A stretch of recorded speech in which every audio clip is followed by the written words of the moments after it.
കേരളത്തിലെ തദ്ദേശ തെരഞ്ഞെടുപ്പിന്റെ വിജയാഘോഷം സൗദി അറേബ്യയിലെ യാംബുവിൽ നടന്നു. UDF കമ്മിറ്റിയാണ് ആഘോഷങ്ങൾ സംഘടിപ്പിച്ചത്. കേക്ക് മുറിച്ചും മധുരം വിതരണം ചെയ്തുമായിരുന്നു ആഘോഷം. ആഘോഷത്തിൽ നിരവധി ആളുകൾ പങ്കെടുത്തു.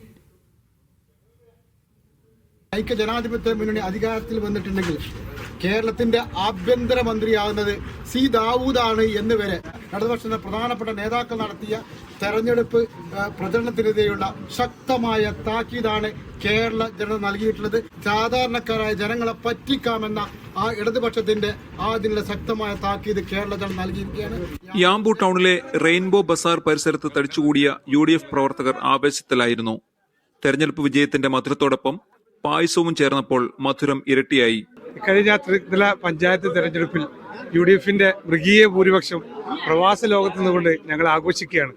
ശങ്കരളങ്കൂർ, അയ്യുബഡരിക്കോട്, നിയാസ് പുത്തൂർ തുടങ്ങിയവർ ചേർന്നാണ് കേക്ക് മുറിച്ച് പരിപാടി ഉദ്ഘാടനം ചെയ്തത്. വരാനിരിക്കുന്ന നിയമസഭാ ഇലക്ഷനിൽ പിണറായി സർക്കാരിനെ താഴെ ഇറക്കണം. ഇതേപോലെ തന്നെ നമ്മുടെ കൂട്ടായ പ്രവർത്തനം അന്നും ഉണ്ടായിരിക്കണം. ഇടതുപക്ഷം സ്വീകരിച്ച വർഗീയ ധ്രുവീകരണ ശ്രമങ്ങൾക്കെതിരെ മതേതര ജനാധിപത്യ സമൂഹം പ്രതികരിച്ചതിന്റെ പ്രതിഫലനമാണ് തെരഞ്ഞെടുപ്പ് ഫലമെന്ന് പരിപാടിയിൽ സംസാരിച്ചവർ അഭിപ്രായപ്പെട്ടു. അഷ്കർ വണ്ടൂർ, അബ്ദുറഹീം കരുവന്തുരുത്തി, അബ്ദുറസാഖ് നമ്പ്രം തുടങ്ങിയവർ പരിപാടിക്ക് നേതൃത്വം നൽകി. ഈ തെരഞ്ഞെടുപ്പ് ഫലത്തിൽ UDF പ്രവർത്തകർക്ക് ആഘോഷിക്കാൻ ഏറെയുണ്ട്. പ്രവാസ ലോകത്തുനിന്നാവുമ്പോൾ അതിന് മാധുരം കൂടും. Niyas Yusuf, media 1, Yanbu.